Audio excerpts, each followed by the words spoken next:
أعوذ بالله من الشيطان الرجيم. சபிக்கப்பட்ட ஷைத்தானை விட்டு அல்லாஹ்விடம் நான் பாதுகாப்பு தேடுகின்றேன். وما تفرق الذين أوتوا الكتاب إلا من بعد ما جاءتهم البينة. முன்பு வேதம் அருளப்பட்டவர்கள் பிளவுபட்டு போனது நேர்வழி குறித்து தெளிவான சான்று அவர்களிடம் வந்த பிறகுதான்.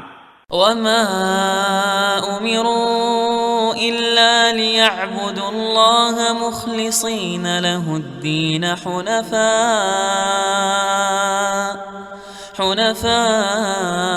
ويقيموا الصلاة ويؤتوا الزكاة وذلك دين القيمة. மேலும் தங்கள் தீனை அல்லாஹ்வுக்கு மட்டுமே உரித்தாக்கியவர்களாகவும் முற்றிலும் ஒருமனப்பட்டவர்களாய் அல்லாஹ்வுக்கு அடிபணிய வேண்டும் என்பதையும் தொழுகையை நிலைநாட்ட வேண்டும், ஜகாத்தும் கொடுக்க வேண்டும் என்பதையும் தவிர வேறு எந்த கட்டளையும் அவர்களுக்கு இடப்படவில்லை. இதுதான் மிகவும் சரியான நேரிய தீனாகும்.